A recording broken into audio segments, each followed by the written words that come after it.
Now, it's not really the norm for a channel about old radios to find radios that are still in their original boxes.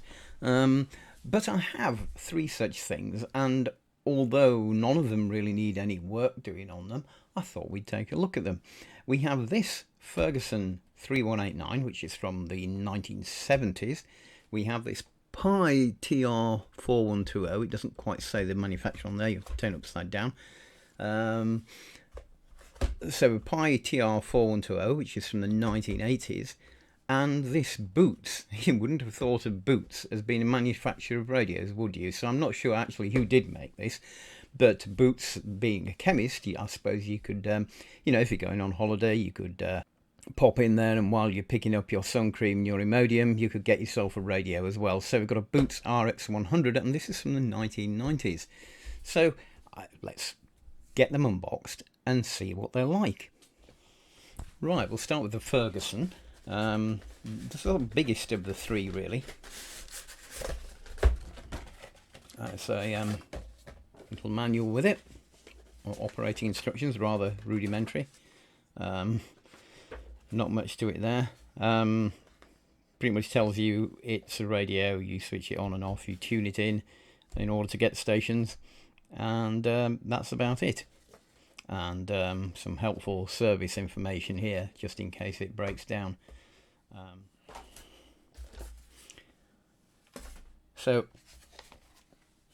here we have the radio, and it's quite a nice little, it looks a very traditional 1970s thing with a wooden finish. My view that it's 1970s is because of the markings on the medium wave band. So you've got radio 1 on 247 and radio 4 here, and radio 3 on 464. So this is where radio 5 Live is now, and I think that's where Radio Caroline is now. So yeah, neat little thing. Reminds me a little bit of favourite radio of mine, the RGD Rover. I always like to shoehorn that into my videos because it really is one of my favourites. And it looks a little bit like it, but it doesn't have long wave, which I suppose is a bit of an omission, but long wave was beginning to lose popularity at that point. And I imagine they didn't think it was a massive omission. Batteries, so it's actually got mains option. You can plug it into the mains, or you can run it off. Well, I should have checked with their manual, shouldn't I? I think this is AA batteries it uses.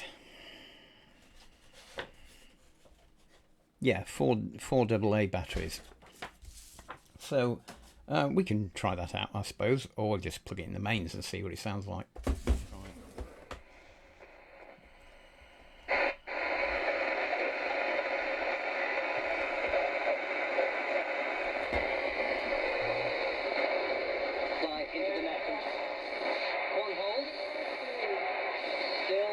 Break of surf down at 4-3 in the fourth set as Djokovic walks fairly emotionlessly towards his chair, but he looks like he's going to get the job done, Annabelle, and that's a good start given he hasn't played a match for 3.5 weeks, and assuming he's not affected in a significant way by any illness. Reasonable reception there, quite on Radio 5 Live. Quite a harsh sound, I thought. I'm going to use my new toy, which you may have seen on a previous video, to get ourselves some music.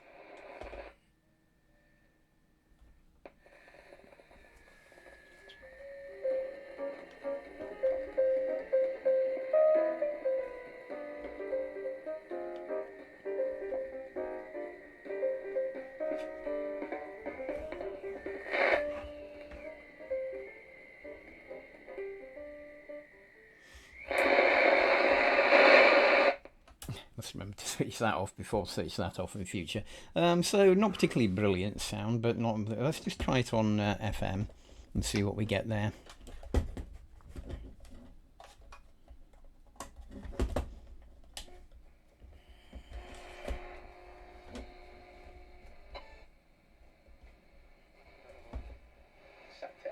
You went on and on and on about Top Gun last week. What do you talk about? You made us download that music, this music you're playing now. You made us then re-upload it to the this poor producer Roshan, he had his hands full, he had all sorts to do that day, and then you played it over and over again, you didn't even go and see it. Sorry, everybody. Sorry, Tom Cruise. Sorry. Well, solid reception, but I have to say it doesn't actually sound much better on FM than it does on AM. And normally you'd expect a quality difference between FM and AM. I'm not really getting that from this one. Other than that, it does feel nice and solid. I think it looks quite good, but yeah, sound quality not brilliant, I don't think. So moving forward to the 1980s now, this little Pye personal radio, a little bit more like the miniature radios we were looking at a few weeks back. This to me again has a very 1980s look. This sort of squared off finish does certainly look very 80s to me.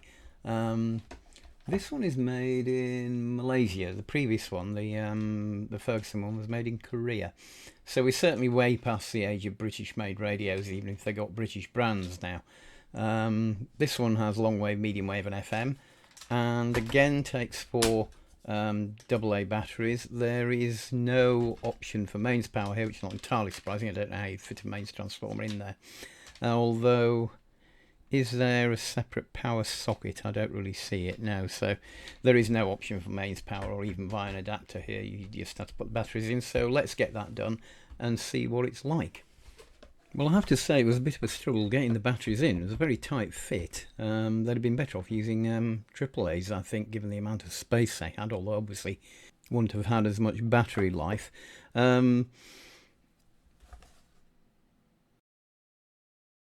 Pye by this time were really not an independent company. This was well beyond the point in the 1960s where they'd just become a badge engineered brand of Philips. So I'm guessing you probably find a Philips version of this set somewhere which looked quite similar, possibly had a slightly different styling. What I did notice though, along with again the guarantee card in here, was that it also comes with a circuit diagram, which has got to be a rarity for the 80s, I'd have thought. I think we weren't in the self-servicing era of radios then, but they did give you the circuit diagram with it, and there's not much to it really. It's just this chip here that does most of the work. That's the most of the radio and indeed the audio amplification is done by that. There's a couple of transistors, the usual common base mode transistors here for the FM stage, with the this being the preamplifier and this being the mixer oscillator, but the rest of it, as I said, mostly done by this IC. So there you go. Let's see what it's like. Again, I'll stick it on the AM band, or I'll put it as try on long wave to start with. See, we should be able to get some radio 4.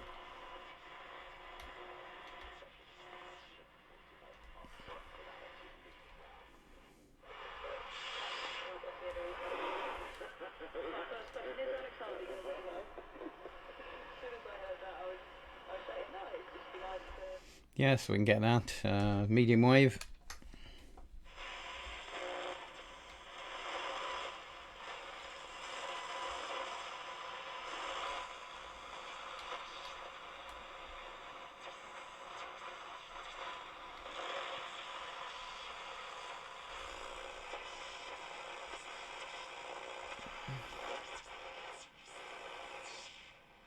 Djokovic needing just 2 more of those to win the match. It's a good serve. Forehand reply from Kwon is long. Yeah, reception's fairly good. Sound's not much worse than you'd expect, given it's a very tiny speaker. Tuning is very fiddly. It's direct, there's no cord or anything. It's just a tuning capacitor on the end of this control here. No tone control or anything. And it's very tight to try and get that tuned in.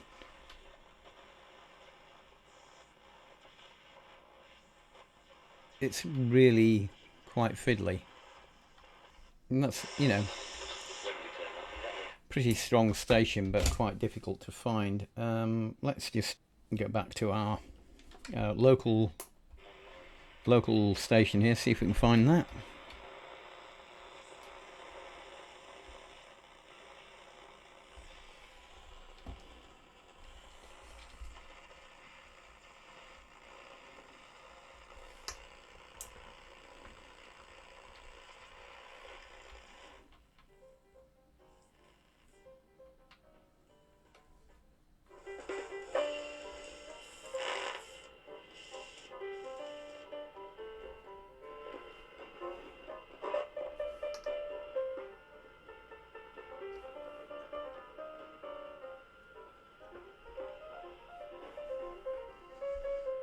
Yeah, it doesn't sound too bad. Let's stick it on FM and see what we get there. Good time to have live music, and it's palpable. Oh, well, now I feel bad. Why? Because I was going to ask, like, I sound like I'm raining on people's parades, but I want to... Yeah, sounds okay. Like I said, a bit tinny, not much, but you wouldn't really expect from something that size, though. So yeah, and it feels very solid, I have to say. So it does feel quite solid. Certainly better quality sound than we got from the Ferguson, I thought, but not overall as good looking. And I do prefer to have a proper tuning scale, which that one had. This one doesn't have, and this, as I said, this is too fiddly for my liking, really. This little miniature transistor radio type tuning thing. So that's the Pye. So here's the Boots RX100. I don't know, I've not been able to find out in any way who actually made this. This one, I believe, is made in China, and is sort of mid-90s when it was made. And I think you can see when we open it up, it's got a little couple of earbuds with it. A lot of similarity to the Grundig miniature yacht boy and the realistic DX350 that we looked at in a previous video. Not much in the way of instructions. Only requires 2 AA batteries, not 4. But we are a bit further on here, so we're in the 1990s, and I don't have a circuit diagram for this. I did have a quick look inside it, and I couldn't find it. It's obviously, as I said, it's very similar design to those ones we looked at before. Let's just focus in on it a little bit more, because it is actually quite tiny. Like I said, yeah, made in China, as it says. Only 2 AA's required. That said, I did have a look inside it and take it apart a bit, and it has a very tiny surface-mounted chip on one side of the board for the radio functions, and on the other side has a little 8-legged typical dual inline chip for the audio amp.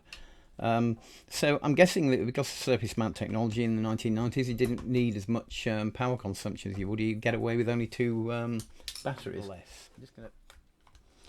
I mean, generally, this one feels to me a bit more certainly compared to the realistic and the Grundig, and even compared to the earlier ones, feels a lot more cheap and nasty plastics on it. So let's see what we get. I'm not sure we'll get much on shortwave, but I'm going to put it on the medium wave.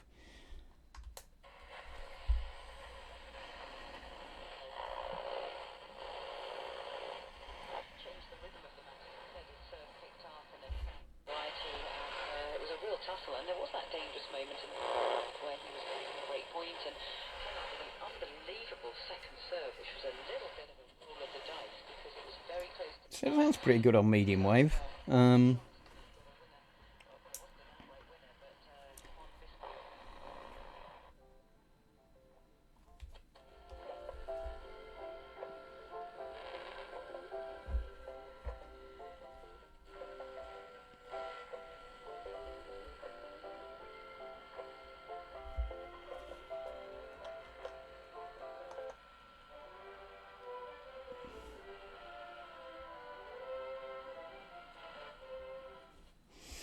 And let's try it on. It's got a long wave as well, so we should be able to get radio 4.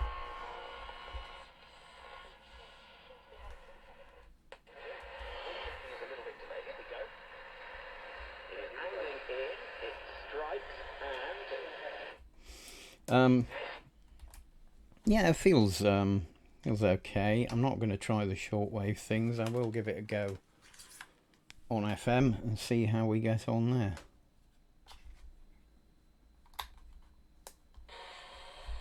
And this one, potent. On the way back home from Glasgow says, my friend ate my friend's last packet of mini cheddars and done a second trek from to the car. I made may not get over this. To be fair, if someone ate my last pack of mini chips. So, yeah, it does feel a bit cheap, but actually the sound is probably a little bit worse than the Pye, but it has more facilities, got long wave, which the Ferguson didn't have. So, and then of course got all the shortwave bands, which I suppose you might want if you're away on holiday. But the interesting thing that I will say with all of these, and I'm going to just try something, just another little thing with them, which is I have this thing that I sometimes use for testing these things. Now this is a miniature speaker. It's not a Bluetooth one, but you can plug it into most of these things, and the problem is it's not got it's too sensitive in a way really. But